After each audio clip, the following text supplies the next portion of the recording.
Hello everyone, welcome to Matrix Science Academy. Sir आज आपण rotational dynamics मधला rotational मोशनचा जो पार्ट आहे तो आपण स्टार्ट करतोय. त्यामधले डेरिव्हेशन जे काही इम्पॉर्टंट आहे ते स्टार्ट करतोय. सो इनिशियली या ज्या पार्टमध्ये आपण बघितलं, जो आधी आपण बघितलाय तो सर्क्युलर मोशन होता. आता सर्क्युलर मोशन आणि रोटेशनल मोशन मध्ये फरक एवढा की सपोज कर हा ऑब्जेक्ट आहे आणि हा ऑब्जेक्ट जर एखाद्या सेंटर भोवती किंवा रेडियस भोवती असा जर रोटेट करत असेल तर तो झाला तुमचा circular motion. Rotate in the sense तो रिव्हॉल्व करत असेल तर सर्क्युलर मोशन. आणि याचा ऑब्जेक्ट हा सेंटरला पकडला आणि हा जर स्वतः रोटेट होत असेल म्हणजे याला स्वतःची काही ऍक्सिस असेल तर तो झाला तुमचा सर्क्युलर रोटेशनल मोशन. राईट, पहिला मी सांगितलं तो सर्क्युलर मोशन आणि आता जो रोटेट होतोय सध्या तो काय म्हटलं आपण, रोटेशनल मोशन. सो या रोटेशनल मोशन या पार्टला आपण स्टार्ट करतोय. सो इनिशियली यामध्ये काही इम्पॉर्टंट पार्ट आहेत. इम्पॉर्टंट पार्ट म्हणजे कोणते, तर यामध्ये तुम्हाला मुवमेंट ऑफ इनर्शिया हा जो काही पार्ट आहे तो इम्पॉर्टंट आहे, तो आपण आय ने रिप्रेझेंट करतो. रेडियस ऑफ गायरेशन हा जो पार्ट आहे तो इम्पॉर्टंट आहे. ठीक आहे. सो असे काही इम्पॉर्टंट पार्ट आहे. मुवमेंट ऑफ इनर्शिया, वेगवेगळ्या पार्ट्स जे काही जॉमेट्रीज आहेत किंवा ऑब्जेक्ट्स आहेत त्यांची प्रत्येकाचं ऍक्सिस भोवती काय असतं, डायमीटर भोवती काय असतं, हे सगळं इम्पॉर्टंट आहे. ठीक आहे. सो हा जो पार्ट आहे तो तुम्ही एकदा बघून घ्याल. आपण फक्त यातली डेरिव्हेशन्स जी आहेत ते आपण स्टार्ट करतोय. सो याच्या आपण फर्स्ट डेरिव्हेशनला स्टार्ट करूया. सो फर्स्ट डेरिव्हेशन आहे जो आहे कायनेटिक एनर्जीचा डेरिव्हेशन रोटेशनल मधला. ठीक आहे. So rotational, translational kinetic energy तर आपल्याला माहिती आहे हाफ एम व्ही स्क्वेअर असते, पण रोटेशनल मध्ये मुवमेंट ऑफ इनर्शिया येतो. सो असं पण आपण म्हणू शकतो की यामध्ये kinetic energy in terms of movement of inertia काय आहे हे आपण म्हणू शकतो. सो मी इथल्या ज्या डायग्राम्स आहेत त्या रफली काढेन जेणेकरून तुम्हाला थोडीशी आयडिया येईल. म्हणून डायरेक्ट मी बुक मध्ये नाही घेतलं कारण आपल्याला इथे थोडंसं ड्रॉ करताना तुम्हाला समजून जातील. ठीक आहे. इनिशियलचा पार्ट कसा होता, त्याच्यात काही गोष्टी क्रिटिकल होत्या त्यामुळे तुम्हाला तिथे डायग्राम काढायला वेळ लागेल म्हणून मी घेतलेल्या, पण यामध्ये आपण स्वतः थोडासा डायग्राम इकडे मी ड्रॉ करून देईन. ठीक आहे. सो इनिशियली आपण जर बघितलं कोणती पण अशी एक रॅन्डम बॉडी घ्या. रॅन्डम बॉडीचा टोटल मास तर एम असतो आणि असं सपोज करा ही ऍक्सिस पासून ओमेगा एवढ्या ऍक्सिस वरती ओमेगा एवढ्या अँग्युलर वेलॉसिटीने काय करते, रोटेट करते. आता हा जी बॉडी आहे यामध्ये मल्टिपल मासेस असतील. सो M1 मास पकडला, M2 पकडला, M3 पकडला, असे N मास असतील आणि टोटल मास म्हणजे सगळ्याची समेशन म्हणजे तुमचा कॅपिटल M असेल जो तुमचा टोटल मास. ही जर आपण सेंटर पकडलं, सो लेट अस अज्युम की हे डिस्टन्स R1 आहे, हे डिस्टन्स R2 आहे, हे डिस्टन्स R3 आहे, हे डिस्टन्स Rn आहे. असे नंबर ऑफ डिस्टन्सेस पण त्याच्यात खूप असतील. राईट. सो आपण ही जर अशी रोटेट करते तर रोटेट करत असताना त्याला वेलॉसिटी येईल. सो वेलॉसिटी ह्याची पर्टिक्युलर V1 V2 वगैरे ही वेलॉसिटी असेल. राईट. सो प्रत्येक पार्टची वेलॉसिटी त्याला असेल. सो इनिशियली आपण कायनेटिक एनर्जीचा काही फॉर्म्युला आहे जो ट्रान्सलेशनलचा आहे तोच यूज करणार आहोत आणि त्याच्यानंतर आपण हे या केसमध्ये रोटेशन मध्ये काय हे बघणार आहोत. सो कायनेटिक एनर्जीचा जनरल फॉर्म्युला आपल्याला माहिती आहे काय असतो, हाफ एम व्ही स्क्वेअर. पण आपल्याला माहित आहे V is equal to R omega. आता एक गोष्ट लक्षात ठेवा की हा जो ओमेगा आहे हा कॉन्स्टंट आहे. सो हा प्रत्येक मासची जी काही ओमेगा असेल हा पण कॉन्स्टंटच असेल, कारण बॉडी जर तेवढ्यानेच रोटेट करते तर आतमधले मासेस पण तेवढ्यानेच रोटेट करणार. So v is equal to R omega मी ह्यामध्ये पुट करतो. So kinetic energy is equal to half m व्हीच्या जागी मी टाकतोय r omega whole square, half m r square omega square. हे झालं जनरल फॉर्म्युला झाला. ठीक आहे. आता माझ्याकडे असे मल्टिपल पॉइंट्स आहेत, मल्टिपल मासेस आहेत. सो मी पहिल्या माससाठी जर बघितलं तर कायनेटिक एनर्जी फर्स्ट साठी काय होईल, हाफ M1 R1 स्क्वेअर, पण ओमेगा कॉन्स्टंट त्यामुळे ओमेगा 1 मी लिहिणार नाही इकडे. तसंच दुसऱ्यासाठी बघितलं की टू काय येईल, half M1 M2 R2 square omega square. अशी नंबर ऑफ टोटल जर काढली तर KL साठी आपण करू शकतो. सो असं हे कंटिन्युएशन मध्ये आपण लिहू शकतो. सो टोटल KE काय असेल रे, टोटल कायनेटिक एनर्जी जी असेल जी रोटेशनल वाली असेल तर m k kinetic energy first plus kinetic energy second अशी टोटल असेल n पर्यंत. ठीक आहे. सो इथे जर आपण बघितलं तर कायनेटिक एनर्जीचा फॉर्म्युला काय बनेल, फर्स्ट साठी काय आहे, half M1 R1 square omega square. तर मला हाफ हाफ ओमेगा ओमेगा सगळ्या याच्यात कॉमन राहतील. So M1 R1 square M2 R2 चे व्हेरिएबल्स आहे. सो मी काय करतो, हाफ आर आर तर व्हेरिएबल आहे, हाफ इंटू ओमेगा स्क्वेअर हा मी कॉमन ठेवतो. आतमध्ये येईल M1 R1 square plus M2 R2 square असा up to MN RN square. Right. So याच्या जागी आपल्याला माहित आहे मुवमेंट ऑफ इनर्शिया म्हणजे काय असतं, M1 R1 square plus M2 R2 square. असे जेवढे काही मासेस किंवा जेवढे डिस्टन्सेस मास त्या पर्टिक्युलर डिस्टन्सवर आहेत तेवढे. सो याच्या जागी मी पूर्ण आय टाकू शकतो. सो कायनेटिक एनर्जी जो आहे तुम्हाला हा फॉर्म्युला भेटेल, KE is equal to half I omega square. का? कारण आय हा तुमचा त्या पूर्ण पार्टचा आय झाला ओमेगाचा स्क्वेअर, तर कॉन्स्टंट आहे. सो ही झाली तुमची rotational kinetic energy. So kinetic energy in terms of moment of inertia असं आपण म्हणू शकतो, किंवा रोटेशनल कायनेटिक एनर्जी आपण म्हणू शकतो. ठीक आहे. सो ही झाली रोटेशनल कायनेटिक एनर्जी. हा त्याचा सिंपल डेरिव्हेशन आहे. प्रोव्हाइडेड दॅट तुम्हाला इकडे ओमेगा जो आहे हा तुम्हाला काय भेटला पाहिजे, कॉन्स्टंट ठेवला पाहिजे. ओमेगा चेंज होता कामा नये, प्रत्येक माससाठी ओमेगा तर तोच असेल. ठीक आहे. होपफुली तुम्हाला हे समजलं असेल, इझिली अंडरस्टँडेबल पण आहे, काही याच्यात नाहीये. फक्त V is equals to R omega हा सर्क्युलर वाला जो पार्ट आहे आपण इथे इंट्रोड्यूस केला, कारण ते मासेस जे आहेत ते सर्क्युलर मोशन घेतील, कारण ते डिस्टन्सवर आहेत. ठीक आहे. नेक्स्ट डेरिव्हेशन कडे आपण जातोय. नेक्स्ट डेरिव्हेशन आहे अँग्युलर मोमेंटमचं. आता अँग्युलर मोमेंटमचं डेरिव्हेशन करताना आपल्याला अँग्युलर मोमेंटम म्हणजे काय हे आधी पहिलं माहिती हवं. अँग्युलर मोमेंटम म्हणजे linear momentum into that distance असं आपण म्हणू शकतो त्याला. सो सेम डायग्राम तुम्ही इमॅजिन करू शकता. इकडे ही एक बेसिक अंडरस्टँडिंगसाठी डायग्राम काढतो आपण. सो हा ओमेगा सेम इकडे M1 M2 M3 Mn असे मासेस आहेत particular डिस्टन्सवर, R1 R2 R3 Rnth एवढ्या डिस्टन्सवर. ठीक आहे. सो आपल्याला माहित आहे linear momentum into that particular distance हा झाला तुमचा अँग्युलर मोमेंटम. सो इथे जर बघितलं लिनियर मोमेंटम म्हणजे काय असतो mv, आणि हा काय झाला तुमचा r, हा झाला तुमचा अँग्युलर मोमेंटमचा फॉर्म्युला. सो जर जनरल अँग्युलर पहिल्याच पार्टिकलसाठी आपण काढलं, हे फार छोटं आहे म्हणून तर आपण एकदम इझिली फास्ट थोडस मी घेतो हे. सो याच्यात काय येईल m1 व्हीच्या जागी मी काय टाकणार r1 into omega into r1, म्हणजे काय झालं रे m, किंवा आपण जर इथे बघितलं तुम्हाला एक सिम्प्लिफाईड फॉर्म्युला इथेच तयार करूया. v is equals to R omega. So काय येईल आर ओमेगा इंटू आर, काय होईल एम आर स्क्वेअर ओमेगा, हा तुमचा एल झाला. सो L1 तुमचा काय असेल M1 R1 square omega. Omega change नाही करायचा, ओमेगा तर कॉन्स्टंट आहे. तसंच L2 काय असेल M2 R2 स्क्वेअर ओमेगा, असे अप टू n पर्यंत असतील. सो टोटल जर आपण बघितलं तर काय होईल रे, सगळ्याची ऍडिशन होईल, बरोबर ना, अप टू Ln. सो इथे कॉमन काय येईल रे, ओमेगाच कॉमन येईल. आतमध्ये काय राहील M1 R1 square plus M2 R2 square up to Mn Rn square. आता मी परत इथे लिहित नाही, ही तर आय ची व्हॅल्यू आहे. So L is equals to काय भेटला आपल्याला, L is equals to I omega, as simple as that. So जो काही सेकंड पार्ट जो आहे L इज इक्वल्स टू काय आला, सेकंड पार्ट म्हणजे इन द सेन्स सेकंड जो काही आपण अँग्युलर मोमेंटमचा बघतोय, L इज इक्वल्स टू काय झाला आय ओमेगा. L म्हणजे angular momentum in terms of moment of inertia, आणि ओमेगा म्हणजे तुमची अँग्युलर व्हेलॉसिटी असते रेडियन पर सेकंड वाली. ओके. सो हा पण डेरिव्हेशन एकदा तुम्ही बघून घ्याल, काही नाही, सोपा आहे. डायग्राम फक्त अंडरस्टँडिंग पर्पजसाठी मी इकडे ड्रॉ केलेली आहे. ठीक आहे. नेक्स्ट आपण डेरिव्हेशन कडे जाऊया.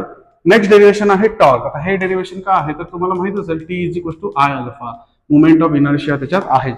ठीक आहे. सो या केसमध्ये सेम आपण अप्रोच बघूया. एक रॅन्डम आपण बॉडी इमॅजिन केली, ही ऍक्सेस केली. इथे मात्र एक गोष्ट लक्षात आहे, इथे constant angular velocity angular acceleration constant पकडतो, बाकी सगळं same M1 M2 M3 Mn. तुम्ही म्हणाल सर M4 घेऊ शकतो आपण, Mn काही घेऊ शकता तुम्ही. Rn झाला, परत हा किती आला R1 झाला, हा काय आला R2 झाला, हा किती आला R3 झाला, हा किती आला R4. प्रत्येकाला ना या डिरेक्शनला एक फोर्स लागेल या केसमध्ये. सो F1 लिहितो, F2 लिहितो, F3 लिहितो, असे आपण याच्यात लिहू शकतो, F4 लिहितो. सो हा झाला तुमचा पहिल्या एक अंडरस्टँडिंगसाठी डायग्राम.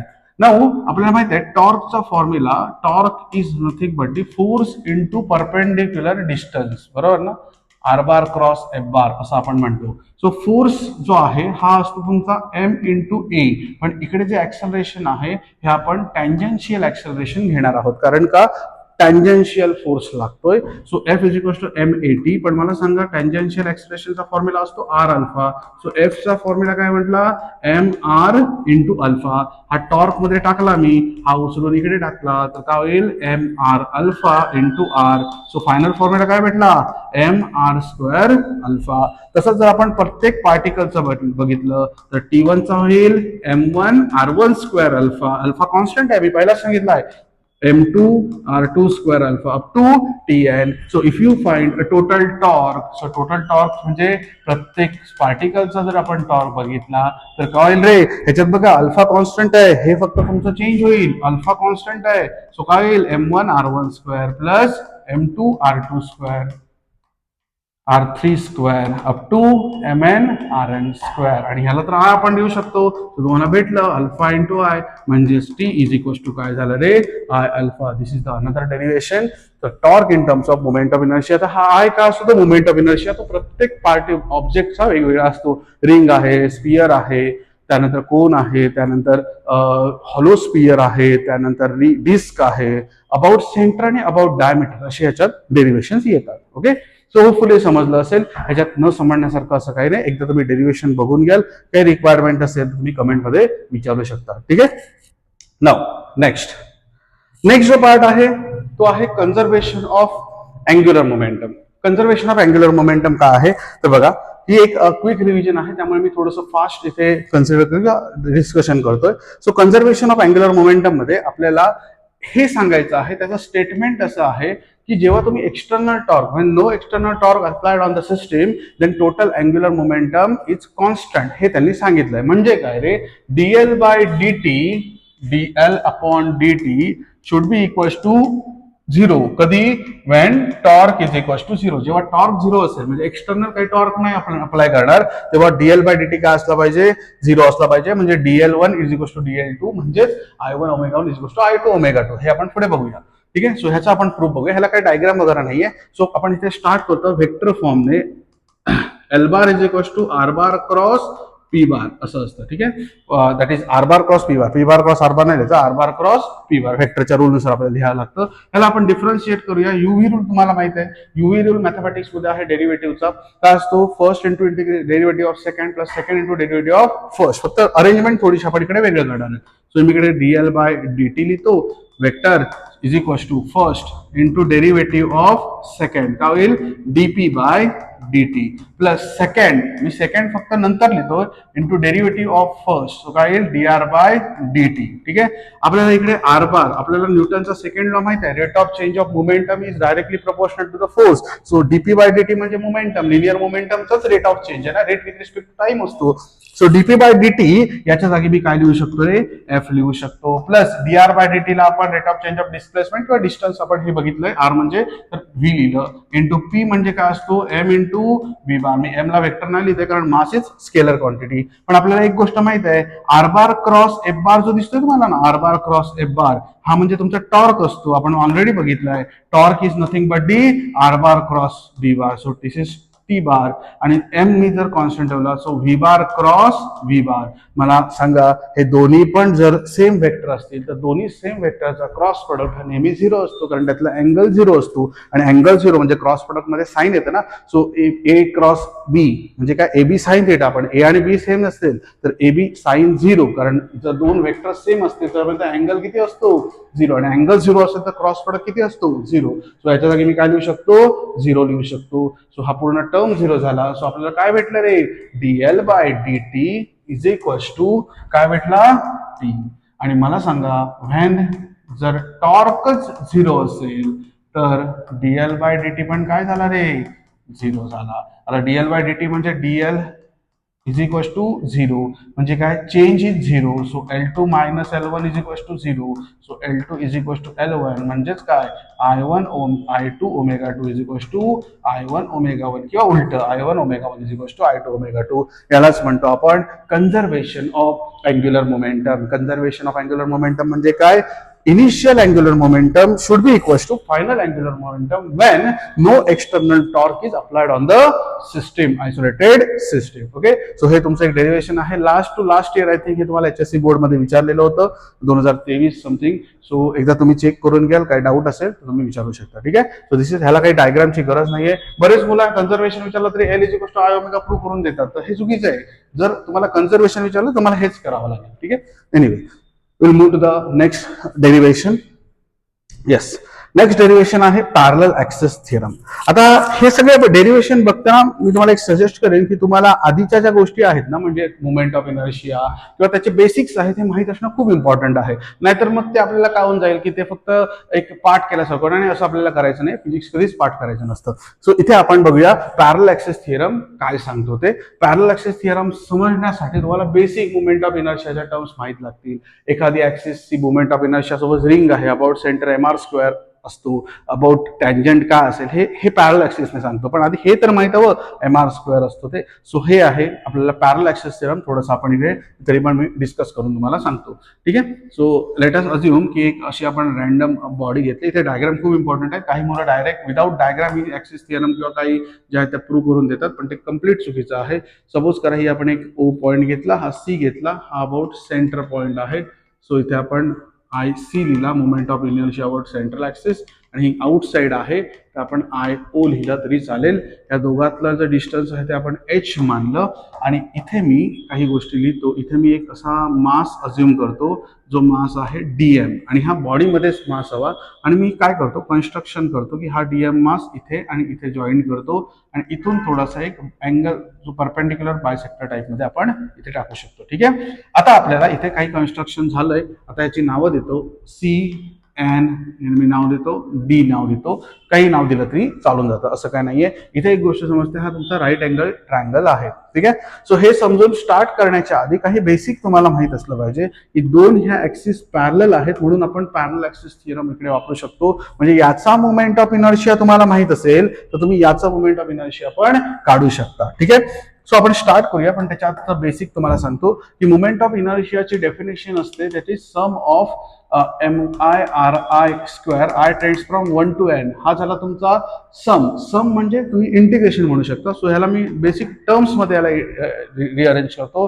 इंटिग्रेशन ऑफ आपण सपोज करा आय सी काढतोय, अबाउट सेंट्रल ऍक्सिस काढतोय. ठीक आहे. सो इंटिग्रेशन, हा मास किती डिस्टन्सवर आहे, r² म्हणजे डिस्टन्स, हा मास किती डिस्टन्सवर आहे तर CD डिस्टन्सवर आहे, CD². आणि किती मास आहे, m मास नाहीये, dm आहे, म्हणून मी dm देतो. Integration is summation. So total integration of dm म्हणजे टोटल मास. सो हा झाला तुमचा mr² च्या टर्म मध्ये, फक्त समच्या जागी मी इंटिग्रेट लिहिला. तसंच मला सांगा IO काय येईल, integration of OD² into d m, कारण हा mass into r², m into r², इंटिग्रेशनचं समेशन. ठीक आहे. सो फक्त स्मॉल मास कन्सिडर केलाय. सो स्मॉल मासचं इंटिग्रेशन म्हणजे सगळ्या मासची समेशन म्हणजे टोटल मास येतो. यासाठी आपण टीएम ला इंटिग्रेट करतो. ठीक आहे. हा जो झाला पहिला पॉईंट. नाऊ आपल्याला आता इथून स्टार्ट करावं लागतं याचं डेरिव्हेशन. सो या डेरिव्हेशन स्टार्ट करण्यासाठी मी ट्रायंगल घेतो, ट्रायंगल OND. ट्रायंगल जर OND जर आपण घेतला तर ह्या OND ट्रायंगल मध्ये तुम्हाला एक सरळ दिसतंय की पायथागोरस अप्लाय केला तर काय भेटतं आपल्याला, OD² is equals to ON² plus ND². Hopefully सगळ्यांना ह्या गोष्टी दिसत असतील. ON² plus ND², Pythagoras. पण ON च्या जागी मी OC प्लस CN टाकू शकतो. मग मी इथे लिहितो OD² is equals to OC plus CN whole square plus ND². आता मला सांगा A plus B bracket square काय होतं रे, A² plus 2AB plus B², 2OC into CN plus CN² plus ND². Right. So जर तुम्ही इथे व्यवस्थित बघितलं ना तर इथे तुम्हाला एक छोटा पण ट्रायंगल दिसतो. मी इथे ड्रॉ करून दाखवतो. या ट्रायंगल दिसतोय, हा ट्रायंगल 90 डिग्री वालाच आहे. इकडे C आहे, N आहे, D आहे. आता आपण इथे CD² 90 डिग्रीला CN² प्लस ND² लिहू शकतो, बरोबर ना रे. आणि तुम्हाला आता जी मी स्टेप काढली आहे त्यामध्ये पण तसं काहीतरी दिसतंय. म्हणजे ह्याच्या जागी मी CD² लिहू शकतो. सो मी इथे नेक्स्ट स्टेप लिहितोय बघा, OC² plus 2OC into CN plus या पूर्णच्या जागी मी काय लिहितोय, CD². Right. This is nothing but OD². मी आता याला नेक्स्ट स्टेप मध्ये काय करतोय बघा, याला मी करतोय इंटिग्रेशन. याला काय करतोय, integration, integrating and multiplying by DM. मला सांगा याला मी इंटिग्रेशन करतोय OD² dm is equal to integration OC² dm, बरोबर ना, plus integration 2OC into CN into DM plus integration of CD² dm. पण आता जर तुम्ही व्यवस्थित बघितलात तर ही जी पार्ट आहे हा जो आहे तो तुम्हाला कुठल्या तरी दोन गोष्टी याच्यात दिसत आहेत. एक म्हणजे OD² dm आणि दुसरी म्हणजे CD² dm. OD² dm मी ऑलरेडी काढून ठेवलाय आणि CD² dm पण ऑलरेडी काढून ठेवलाय. सो याच्या जागी मी IO आणि याच्या जागी मी IC टाकू शकतो. सो इथे मी टाकतोय IC is equals to OC म्हणजे तुम्हाला H दिसतोय. So H integration of H² dm plus 2 into integration of OC परत H आला इंटू CN dm मी असाच ठेवला प्लस मी इथे लिहितो IO इथे येणार, बरोबर ना. OD² म्हणजे IO आहे आणि इथे काय येणार आय सी येणार. सो एच स्क्वेअर कॉमन आला, इंटिग्रेशन ऑफ डीएम झाला, 2h कॉमन आला, इंटिग्रेशन सीएन डीएम झाला प्लस आय सी झाला. ठीक आहे. आता इथे जाऊन पुढे जाऊन थोडंसं लक्षात घ्या, I O is equal to integration of DM is M into H square म्हणजे टोटल मास झाला प्लस 2h. लक्षात घ्या हा जो पार्ट आहे ना इथे मी 0 लिहिणार, मी सांगतो 0 का ते. सो हा जो आहे ना integration of c n d m हा अलॉंग द सेंटर ऑफ मासच्या लाईन मध्ये आहे, म्हणून इथे आपण काय करण्याच्या त्याचं जे इंटिग्रेशन इंटू डीएम काय घेतलं आपण 0 घेतलं. सो आय सी आणि हा तर 0 झाला. सो तुमचं फायनल आन्सर काय झालं, I O is equal to I C plus m into h square. So this is the final derivation of parallel axis theorem. Parallel axis theorem काय सांगतो की जर मोमेंट ऑफ इनर्शिया IC माहित असेल, दोन parallel axis मधला distance माहित असेल, तर you can use this equation IO. तुम्ही ह्याच्यासाठी काय करू शकता, IO is equal to IC plus MH square. Right. हा झाला तुमचा parallel axis theorem. Now next we are entering into the perpendicular axis theorem. So एकदा तुम्ही थिअरम बघून घ्याल, काही डाऊट असेल तर तुम्ही विचारू शकता. But this is the theorem which we can use for the axis और which we can use this that particular IO. आपण जो IO आहे हा ऍक्सिस जर तुमच्या सेंट्रल ऍक्सिसला पॅरलल असेल तर हे इक्वेशन यूज करून तुम्ही आन्सर काढू शकता. As simple as that. ठीक आहे. ह्याच्यानंतर जो स्टार्ट होतो तो आहे परपेंडिक्युलर ऍक्सिस थिअरम. ठीक आहे. 2 मिनिटं.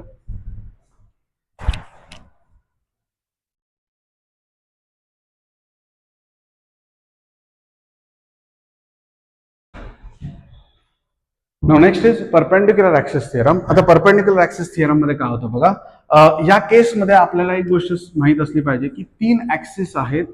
3 ऍक्सिस कुठले, so let us take this is X axis, this is Y axis and this one is Z axis. ठीक आहे. आणि आपण असं अज्युम करूया की एक ऑब्जेक्ट आहे तो या ऍक्सिस पासून काहीतरी डिस्टन्सवर आहे. So let us assume this object is DM. ठीक आहे. आता याच्या भोवतीचा मोमेंट ऑफ इनर्शिया काढण्यासाठी आपल्याला काही गोष्टी इथे समजून घ्याव्या लागतील. सो मी याला काय करतो, याला थोडंसं प्रॉपर कन्स्ट्रक्शन करून घेतो. कन्स्ट्रक्शन असं असेल की ही जी आहे ही एक लाईन मी याला पॅरलल काढली, सिमिलरली याला पॅरलल लाईन पण मला इकडे ड्रॉ करावी लागेल. ठीक आहे. हा तुमचा डीएम आहे. ठीक आहे. हे दोन लक्षात ठेवा, हे जे दोन आहेत ह्या दोन पॅरलल आहेत. ठीक आहे. पॅरलल इन द सेन्स ही जी आहे ही जी ऍक्सिस आहे त्याला ही पॅरलल आहे आणि याला बरोबर आपण थोडं प्रॉपर अजून काढू, ही पॅरलल आहे. मी ही जे डिस्टन्स आहे याला मी एक्स मानतो आणि हे अलॉंग द वाय आहे म्हणून मी याला वाय मानतो. सो हे पण वाय, हे पण वाय, हे एक्स तर हे पण एक्स. सो हा मी पॉइंट डी मानतो. ठीक आहे. So if you consider this point D which is that particular perpendicular from that particular axis. ठीक आहे. सो म्हणजे काय की सपोज करा एक्स वाय झेड ऍक्सिस आहे, तर ही झेड ऍक्सिस आहे तर पॉइंट इथे आहे, एक्स वाय प्लेन मध्ये आहे थोडक्यात. नाऊ आपण जर बघितलं तर मुवमेंट ऑफ इनर्शिया प्रत्येक ऍक्सिसचा काहीतरी मुवमेंट ऑफ इनर्शिया असेल about x axis Y axis Z axis. Now if you consider movement of inertia about x axis काय असेल, तर इंटिग्रेशन ऑफ एक्स ऍक्सिस जर बघितलं तर ही आहे, तर ह्याचं डिस्टन्स किती आहे, हा पॉइंटच्या एक्स ऍक्सिस पासून वाय एवढं डिस्टन्स आहे. So Y square DM. Moment of inertia of Y काय असेल, integration of x square DM. हे कसं आलं तर तुम्हाला दिसतंय की वाय जो आहे हा पॉइंट जो आहे हा वाय ऍक्सिस पासून एक्स डिस्टन्सवर आहे म्हणून एक्स स्क्वेअर डीएम काढलं. ठीक आहे. आता मी जर बघितलं तर हे जर पूर्ण मी जर बघतोय तर मला एक गोष्ट समजते की ह्या तिन्ही ऍक्सिस एकमेकाला परपेंडिक्युलर आहेत. सो जर आपण बघितलं तर हा पॉइंट जो आहे हा इथे आहे, तर हा मी एक ट्रायंगल पकडला तर हा इथे परपेंडिक्युलर असणार आहे. राईट. कसा परपेंडिक्युलर, तर ऑब्वियस गोष्ट हा पॉइंट तुम्ही आपण इमॅजिन केला तर ह्या हॉरिझॉन्टल प्लेन मध्ये इमॅजिन केला, हा कोपरा म्हणजे x axis Z axis, x axis Y axis. तिथे पॉइंट बघितला तर तो त्याला परपेंडिक्युलर आणि याला पण परपेंडिक्युलर आहे. सो इथे परपेंडिक्युलर असणार आहे. म्हणून मी इकडे पायथागोरसच्या हिशोबाने लिहू शकतो. मी इथे नाव पण देतो, ओ एम डी ट्रायंगल मध्ये O D square is equal to काय लिहू शकतो मी, O D square is equal to M D square plus O M square. ठीक आहे. मी याला काय करतो, इंटिग्रेटिंग अँड मल्टिप्लाइंग. काय करतो, integrating and multiplying by dm. ठीक आहे, याला मी काय करतो, integration of OD square DM is equal to integration of M D square DM plus integration of O M square DM. ठीक आहे, मला सांगा यालाच मी वाय स्क्वेअर जो लिहिलाय, वाय स्क्वेअर म्हणजे integration of M D square DM पण लिहू शकतो ना, कारण वाय म्हणजे एम डी स्क्वेअर आहे. इथे मी काय लिहू शकतो, ओ एम स्क्वेअर डीएम पण लिहू शकतो. म्हणजे आणि ओडी स्क्वेअर म्हणजे काय, या झेड ऍक्सिस पासूनचं डिस्टन्स. मग मी ह्याला डायरेक्ट असं जसं याचं लिहिलं तसं मी आय झेड जर इथे लिहिण्याचा ट्राय केला तर काय होईल, integration of OD square DM, कारण हे डिस्टन्स आहे ना झेड ऍक्सिस पासूनचं या पॉईंटचं. मग याच्या जागी मी काय लिहितोय आता, आय झेड लिहितोय.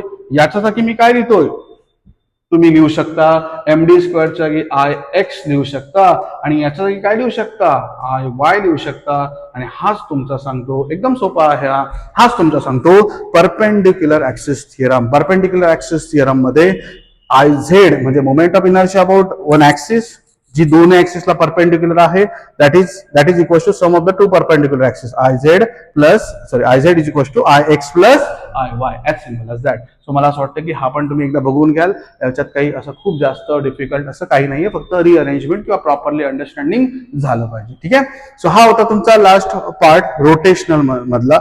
आणि आता आपण नेक्स्ट शेवटचे 2-3 डेरिवेशन बघणार आहोत आणि ते डेरिवेशन आहे रोलिंग मोशनचे. ठीक आहे, सो रोलिंग मोशन मध्ये आपल्याला एक गोष्ट अजून करून टाका की रोलिंग विदाउट स्लिपिंग आहे, म्हणजे इकडे ऑब्जेक्ट रोल होतोय पण रोल होताना स्लिप होत नाहीये.